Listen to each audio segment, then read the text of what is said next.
and gentlemen, let's go. Where Brooklyn at? Where Brooklyn at? Where Brooklyn at? Well, actually, I live in Delaware now, so does that make me a Delawarean? Singing girl. You know, Beyonce is my friend in my head. Jay my people sometimes, too. Yeah. I mean, like, be true, man. You know, when I was a kid, I had an imaginary enemy. Like, does that make me crazy? Life as P, presented by Say What Radio. Hi, everyone. Welcome back to Life is P. I'm your host, Phoenix Ash. If this is your first time joining me, thank you so much. I appreciate you giving me a shot. If you are a return listener, thank you. I still appreciate you giving me your time. Funny thing about that, right? So I've been thinking lately about accessibility and about decluttering my life, not just of stuff, right? Not just, the piles of paper that I collect or the clean laundry that still hasn't left the bin, which I'm staring at right now. But also like the decluttering of people. So I had this situation years ago, before I got married, and when my husband first proposed to me. So first of all, when he first, and I know I'm jumping in here or whatever, but like, I don't know. Do you need a warm up? I don't think you do. But anyhow, so when he proposed to me, we had been together for 2.5 months. I know it seems quick, but we were friends for a couple of years prior to. There was a lot of sexual tension. Like, we kind of like in the agreement of being together was the assumption that we were going to get married. It wasn't like there were too many hearts that could have gotten involved had we just been like, we're going to try something or this is going to be a quick tryst. So we thought about it thoroughly. We were like sure of our feelings before we even agreed to be together. So, which I guess you could kind of say that was more of like the courting stage, which is why we got engaged so quickly. But anyhow, and look, we've been married for 50 billion years, and so it worked. But anyhow, like when I first received my ring, there was some decluttering that I had to do, and not just on my behalf, but on other people's behalf. So like there's this guy that I guess you could say I kind of dated him in high school. He was never really my boyfriend. So like I liked him sometimes, and then other times I wanted him to be my friend, and then he liked me most of the time, but he liked other girls too. So I don't know, it was weird. But it was like that stupid back in the day, me and you will always be friends. No one will ever get in between us when you make those stupid promises, because they are stupid. First of all, what you're basically saying is that we will always have access to each other. And regardless of how bonded we are to someone else, we will never put those people in front of each other. That's dumb. Because if you are not the person that I'm going to marry, rest assured, my husband is coming before you. You're not my brother. You're not my mother. You're not my father. My husband is coming before you. That's who I'm bonding with. That's who I'm going to have children with. That's who I'm planning on living out the rest of my days with. They're coming before you. So I'm not making no stupid bonds about no one will ever come between us, blah, blah, blah, blah. All that just means is that we will always have access to each other to do this dumb back and forth dance. If you have a so-called best friend that is your bed buddy, every time you are in between a relationship, that is not your best friend. That is your bed buddy, and y'all talk. Word. So if you're dating someone who has a quote unquote best friend that they sleep with whenever they're single, that's not gonna work. You're always gonna have some sort of thought in the back of your head, unless you sleeping with them too. You always gonna have some thought in the back of your head that they're gonna slide. And honestly, if they're always with them in between relationships and they have an average relationship of, 2 years, and your relationship goes past 2 years, you don't think like they're going to get a 2-year itch? because the body is grown accustomed to going there every 2 years. Listen, I know women like to be like, my twat is so good, he won't do X, Y, and Z, and be like, it ain't got nothing to do with it. If he could have 2 good ones, he gonna have 2 good ones if that's what he want. It has nothing to do with how well you work your middle. But whatever. Anyhow, I'm talking about like decluttering my life. So when I had the guy, right, from high school, I had to declutter him. So I had to call him up and kind of be like, we can no longer be friends. And, he sort of sounded really down and I don't know, maybe cried, but I don't want to like make it sound like my ego is that huge because he probably didn't cry. Maybe he wanted me to think he cried. But anyhow, like he sounded real down. He was like, well, why? And it was like, how do I explain to this person? Like, and I really don't know how to craft explanations, so I just say it. But like over the years, we would get into these conversations. Like when we weren't together, if I was dating someone else or he was with someone else, he would still like ask me why we weren't together or why we wouldn't work or try to make some sort of agreement where you leave your person, I'll leave my person, and we're going to try this relationship thing again. And I had long grown out of doing that. And I was like, I know a relationship with him was something I was never going to do again. And it had nothing to do with whether it was toxic or we couldn't get along. It had nothing to do with that. It just, there wasn't enough of anything. I didn't feel bonded. Something better came along, I would skip out totally. And he was good for in-betweens. So it was like, I'm not going to do that again. And I'm going to be this other man's wife. And it's totally disrespectful to have these conversations or to even talk about sex. And even more so disrespectful, in my opinion, to discuss my current relationship.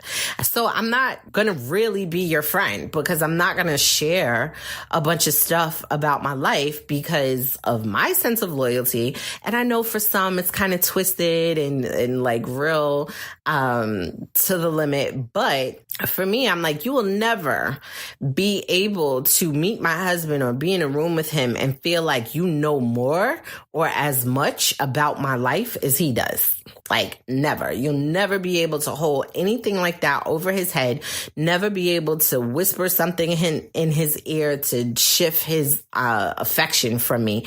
So nah, I'm not. And with men in particular, like a little thing could shift. So like, somebody could be saying something in his ear and totally lying. But if I'm sitting on the phone with you and you got receipts or we're texting each other or whatever, just that existing will plant a seed that I ain't trying to let grow. So no, we don't need to have no contact. We don't need to talk like that, whatever. And this is before the time of Facebook and all of that. So like, we ain't even Facebook buddies. So like, we good. And there's no need to be. You were the past. I am your past. But I had to declutter myself from his life. It wasn't even about, I have to clean out my life. I had to do for him what he wouldn't do for himself. Because honestly, if he still felt like that for me, what good would it have done him to see me married to someone else? To see me have, at the time I thought I was going to have children right away. But so to see me have children with someone else, to see me living a life with someone else and then refuse to share in the details and refuse to update you, like, how does that benefit your life? It doesn't. So I got to cut me out because you won't cut me out. I got to cut me out. And in relationships, sometimes that I see from afar, when I see a guy or a woman do that to the person that they're living with or the person that they're dating, like you're staying because, I don't know, the kids or because you've spent so many years together or you're just afraid that person's going to melt down and cry so hard when you leave. But at the same time, you like constantly cheating. You're constantly, speaking to them in a demeaning fashion. You are constantly hurting them, abusing them even physically, emotionally, and spiritually. I feel like that's mean. If you don't want to be there, get out. Get over yourself. You don't want to be the blame. You don't want to be the bad guy. Be the bad guy. Be the bad guy. Accept it. That's your role. Go on. Because honestly, if they're painting you as the bad guy, like they still painting you as the bad guy when you cheating and you abusing and you doing all of that. You still the bad guy. You still the bad guy. So get out and hopefully eventually that person will see you as a good guy because you freed them. and you gave them access to their happiness because you was just taking up space and you was just cluttering their life. Get out, declutter for somebody else. That is a gift. My ex, like the last real long-term relationship that I had before I was with my husband, he's the person who introduced me to my husband. He's also my most abusive relationship, okay? And he decluttered himself for my life. I'll be the first to tell you, he did. He left me. Thank the Lord. Okay. He made room. Okay. So like people later was like angry with him and felt like he did all these things. And granted, he was not the kindest person to me when we were together. However, I'm very grateful that he was kind enough to leave me. Thank you very much. I appreciate that. So I don't harbor any resentment. There are people who were resenting him on my behalf. I'm like, nah, don't do that. Don't do that. Don't do that. We good. We good. I got this long lasting relationship, beautiful baby. No, we good. I married my best friend. This guy, like, yo, we go through it, but like, honestly, he probably knows me better than anybody. So, nah, we good. We good. So sometimes you got to declutter your life and declutter someone else's just a little bit. And sometimes you're the clutter. Sometimes you're the clutter. You got to pay attention. And so like, it also got me to think about this whole thing about accessibility. Like we promise this accessibility to other people. And so I'm like, you know, we're so afraid to break that promise. But like, what kind of promises are you breaking to yourself when you promise to make yourself better, to build yourself up, to lead yourself to your passion, to lead yourself down a better road and to a better life? Like, are you breaking those promises to yourself by keeping the promise of accessibility to someone else? Like, I feel like we need to ponder that, because if I got to break a promise to you or me, I'd probably rather break it to you than to me. For real, because my promise to me is in line with, you know, my spirituality, with my purpose, my passion that I feel like was God-given. So this is my gift back to God, is living the best thing that he has for me. And I know, you know, there are some people out there who don't believe in God or who have different kind of beliefs, and that's on you. But for me, this is in line with me being better is in line with my spirituality and what's for me. And so I don't want to break that bond and I don't want to break that promise. So if it means that I have to cut toxic accessibility out, that's what I'm going to do. And like I said, it's not necessarily me cutting you out of my life. Sometimes I got to cut me out of your life because I'm not benefiting you. I'm not helping you. I doubt everything you say. I'm negative. I don't believe in anything you're gonna do. I have no words of encouragement. I can't lift you up. And I'm rather irritated and annoyed every time I speak to you. I need to cut myself out of your life. I do. It's not healthy. It's not healthy for me because then it's going to spill out to my other relationships, but it's not healthy for you. And if I'm true to who I am, I want the best for you too. Whether you're in my life or not, I want the best for you. So that accessibility, and, you know, even sometimes with working relationships, you know, when I talk about this in Long Neck Bottles about how I left my corporate job because my spirit stopped cooperating and I was just crying every day. But part of that weight, part of that pressure was partly due to the fact that I was not performing on the job. So when I say my spirit stopped cooperating, I'm typically very efficient. That's typically the idea people get of me when I'm on a job. That is my claim to fame. I'm very efficient. I do things quickly. I do them thoroughly. I do them correctly in general. Okay. Of course, we all make some mistakes. However, the simplest tasks, I was shutting down. I was not reading emails in full. You would give me these simple instructions and they were foggy. I just couldn't grasp them. I couldn't pull them in and I couldn't do anything with them. And so that was weighing on me because it was like my reputation was on the line. Who I was on the line. I was feeling like, oh my God, these people who hired me, they're going to think I'm a fraud because they believed in me when I went through the interview process. So much so that they didn't interview anyone else. I was the only person interviewed for the job and I was given it. I was believed. Everybody was my champion. So now I'm failing. But I'm failing because my spirit is throwing a temper tantrum, because the previous position I had, I was able to write every day. And then this new position, I had to schedule writing time once every couple of weeks.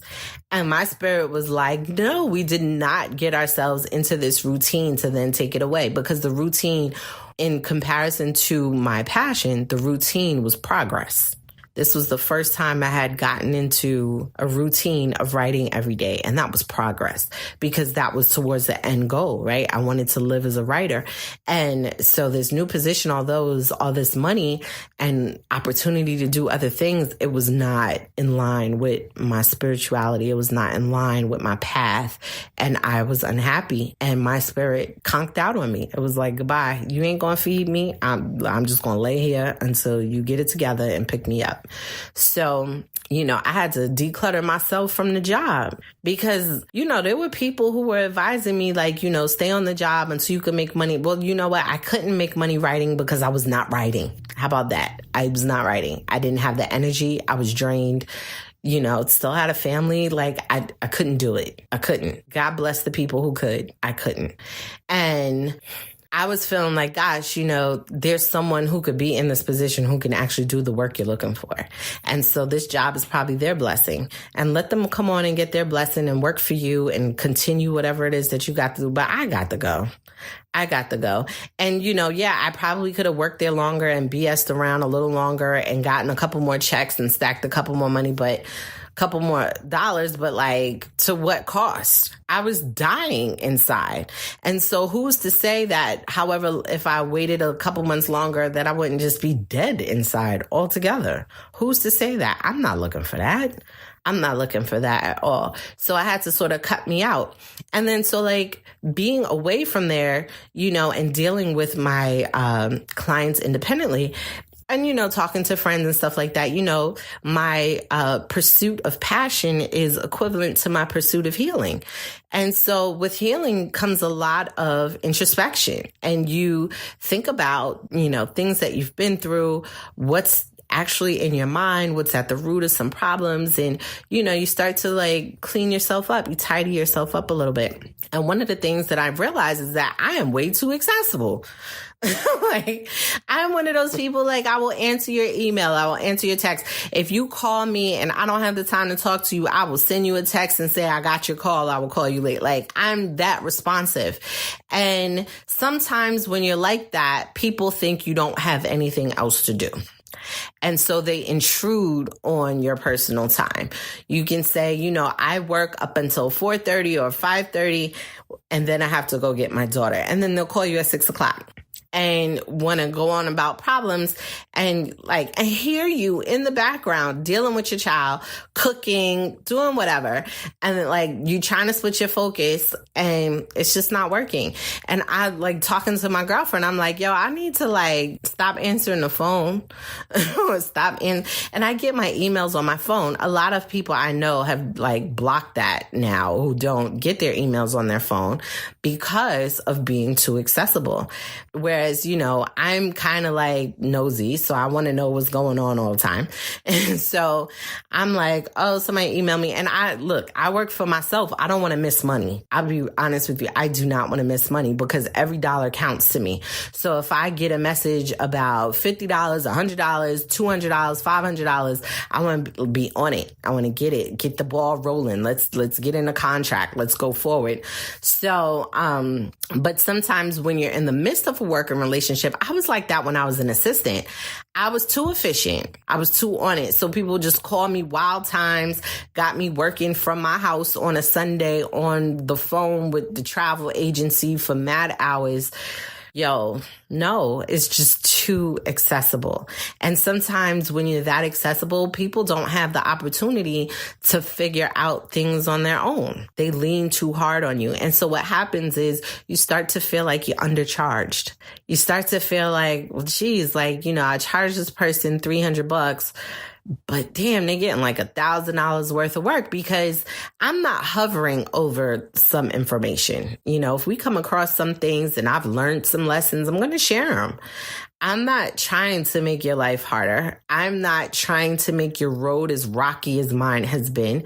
If I can remove a boulder, a rock, a pebble from your shoe, I'm going to do that because I don't see why I should work to make your life harder. Life is going to have some challenges. It's just the way that life is set up. It's going to have some, I don't need to work to create some for you. I don't need to force the issue. Trust if I remove this pebble from your shoe, somewhere down the road, you're going to get another pebble in your shoe. Okay. Like if you wear the shoes long enough, you're going to get another pebble. So I don't hover over information. So you're going to get like lessons learned. You're going to, get suggestions when you telling me, I get really excited about people's business endeavors or when they're trying a new thing. And so the ideas start flowing. I don't necessarily keep those ideas to myself. I say, ooh, have you thought about this? Have you thought about that? So you getting like all kinds of C-suite service from me. But so what cost? Because then people want to call you and bounce stuff off of you, which is great. But I have to manage my time because like I said, I do this full time. So I need to manage my time. I need to work on projects. I need to gain projects that's going to help me feed my child. I need to play my part in maintaining our household. I'm not just, doing shits and giggles around here. I need to get on the ball. And when you answer the phone too much or you answer emails too quickly or you answer text messages too quickly, people just assume that they always have access to you. Some people get snappy when you I need to meet face to face in order to go Okay. Well, let's talk about what that looks like fee wise. Wait, what? You're going to charge me for a face to face meeting? Ma'am, sir, if I have to travel 30 minutes to get to you and 30 minutes to get home, particularly in a business that a lot of it is not face to face. If face-to-face was the nature of the business, I could incorporate it into my costs. And I would be like, well, this is what it costs, whether I meet you face-to-face or I work online or whatever. But it doesn't happen often. So I need to let you know because 40 minutes, an hour additional out of my time, there are projects that come across my desk that I can make $250 for doing a 40-minute project. So that's money out my household. So I have to manage that and I have to think about that. And this is, I try to tell you straight up. I try to tell you up front. If I don't tell you up front and I do it anyway, I don't charge you because I'm I didn't communicate that. And I feel like I need to communicate and set your expectations. I don't play that surprise stuff when it comes to business. I don't. Surprises are for parties. I'm not doing that. So yeah, I feel like in the whole decluttering our lives, I also have to think about accessibility because sometimes you're not necessarily tossing out a whole relationship. Sometimes you're just managing the accessibility. You may have a friend who's constantly calling you at 11 o'clock at night to talk about all his or her problems. And you're trying to get some rest because you got to be up at 6 a.m. the next day.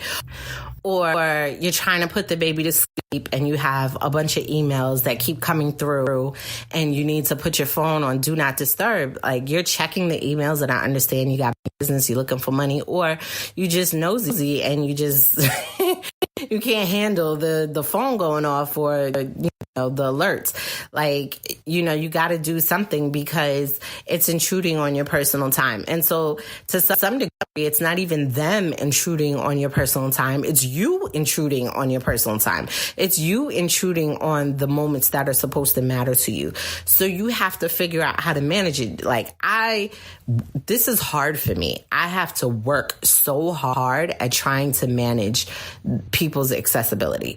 And I get these reminders, honestly, I come to this revelation twice a year. Honestly, I do. Hopefully with my spiritual growth and evolution, I will not have to have these conversations with me as often because I, am incorporating with some other things that I've learned. And now it's also affecting my business because I'm as a business partner, I have to make it worth the money for both you and I. And so if you're receiving all the benefit and then And, you know, when you have these off conversations and you're having so many of them and you're, you know, let's say you're charging $200 for a project, you know, but you've given them 25 hours, like you making less than $10 an hour. That's not conducive like that. I wouldn't accept that as a living wage if I was applying for a job, because I have long been past making $10 an hour. I've grown, I've evolved, I've worked hard to be able to earn more than that. I've passed that point in my life where that was acceptable to me. And not to say that if that's what you're making, that's not acceptable. For me, that doesn't allow me to pay my bills. That leaves me in the same position as not making any money. It does. I'm in the same position. Like, I still can't make it on that. So you know, and I have a girlfriend who's like learning the same thing. I mean, she's having a different situation at work where she's looking out for someone who's not looking out for her, but it's accessibility. It's like you going above and beyond, and they figure that you have the time or the patience, or that's just how you are, with you going above and beyond, and don't even bat an eye to giving you a quarter of what you're giving them. And then have the nerve to be taken aback when you up your charge, or when you say, no, I need to be paid for this, you know, this is a different charge or whatever. And I understand that that's probably the level of professionalism in this realm that they don't have. I have to understand it. Like, just because someone's a professional in one area doesn't mean that they have professional relationships in areas across the board. Like, just because you're an executive and you act a particular way at an office doesn't mean that that behavior spills out into your other relationships. Some people are just really good at just pretending or compartmentalizing. And sometimes when you're too accessible, you allow them to put you in the wrong compartment. So I'm about to step out a bunch of compartments and tidy up a little bit. So anyway, I was thinking about that for both you and I, that, you know, sometimes people have way too much access, and accessibility could be killing our vibe for real, and killing our pockets, killing your paycheck, because it's just not materializing well for you. So I know in some cases it's not materializing well for me. And the minute that I let some of those things go, it's so funny. Like, I had one working relationship and I was just like, okay, I need to draw the line here. And the minute I drew the line, I had like 2 calls of new business coming in right behind that. And I was like, really? Was I holding up new business? Because like I wasn't in line with the universe. Like, the universe was moving and I was kind of lagging behind. So I was like, let me hop step and catch up. Anyway, if you have this situation, or you have another situation you want to talk about with me, I'm at P Writes on Twitter. I'm also at P Writes on Instagram. You already know, particularly if you're a return listener, how I love the interaction. I love people talking to me. Also, if you want to pick up my book, Long Neck Bottles, it's available on Amazon and Kindle. There's an audiobook soon to come. My novel, In Her Makeup. I'm so excited. I'm so happy I sent off some books today. Oh, I love you guys for ordering my book. But my novel, In Her Makeup, is available on both Amazon and Kindle. It's a great read, particularly if you're traveling or if you're getting those last few hours in on the beach. If you can't sleep at night, it's a great book to keep you company. I would love it. Guys, if you've read it and you love it, or if you don't love it, please review it on Amazon. That works in my favor eventually. That's what I'm told. So can you do that? Thank you. I appreciate it. There's a new book, Soiled Sheets, that's on its way. So I look forward to bringing that to you. Once again, thank you so much for joining me. I'm at P Writes on Twitter, at P Writes on Instagram. I love you guys. Until next week when we could do lunch. Peace.